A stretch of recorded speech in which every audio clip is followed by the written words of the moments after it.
L'économie, la justice, la bonne gouvernance sont des sujets d'intérêt pour le capitaine Ibrahim Traoré. Il en a évoqué avec Ruth Bini-Ouattara, Patenema Omar Ouedraogo et Ismaël Ouedraogo. Le chef de l'État a traduit son envie d'assurer un développement socio-économique et une justice pour l'intérêt général. Issia Kanana. Un développement endogène et inclusif, la vision est réaffirmée par le capitaine Ibrahim Traoré. Une vision matérialisée par la mise en place de l'APEC, l'Agence pour la promotion de l'entrepreneuriat communautaire. Un outil de relance économique avec le peuple comme locomotive. C'est un système qui a été combattu. Pourtant, c'est un système qui marche. Vous trouvez normal qu'on laisse nos producteurs produire la tomate, que des gens viennent d'ailleurs, la caisse qu'ils pouvaient vendre à 30 000 ou combien? On paye à 1000 francs, on part, on transforme en pâte, on revient nous vendre. Non, ça va, on a réfléchi.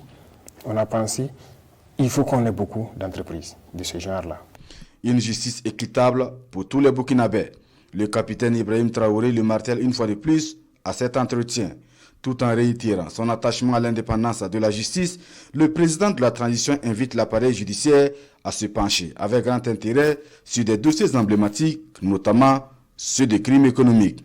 Une justice qui, du reste, doit faire sa mue. Vous savez, il y a combien de personnes aujourd'hui en prison qui n'ont pas été jugées? Environ 4000 personnes. Qui sont en détention, certains depuis des années, sans jugement. Vous trouvez ça, c'est normal? La justice vous dira qu'elle n'a pas suffisamment de moyens non plus pour faire le travail. Il y a les moyens. Je suis contre la prison. Ce n'est pas dans nos cultures. En Europe, on fait la prison, on attrape les gens pour quoi que ce soit aller enfermer. Il y a un service social qui s'occupe des trucs. Ceux qu'on attrape enfermés ici, qui s'occupent de leur famille. C'est ça le problème. Donc il faut qu'on réforme. Aujourd'hui, les gens veulent des milliards. On les attrape, on les met en prison. Il accepte purger sa peine, il sort et bouffe ses milliards. Il n'y a rien.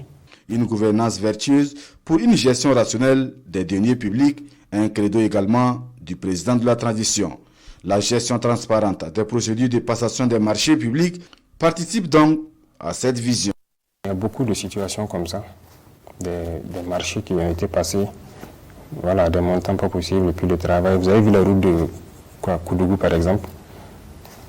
Ça existe dans ce pays-là. C'est ce que, là encore, j'interpelle nos amis de la justice, de s'auto-saisir de certaines questions et de faire la lumière. Est-ce que les gens vont aller en prison pour ça? Ça dépend de la justice. Parce qu'on m'a dit que les gens avaient été interpellés, auditionnés et puis relâchés. Cette sortie du président de la transition, le capitaine Ibrahim Traoré, est une fois de plus une réaffirmation de son engagement à conduire les affaires de l'État dans la transparence et surtout dans la rigueur qui va avec. Cela pour assurer aux Burkinabés un développement socio-économique durable et leur garantir une justice au service de l'intérêt général.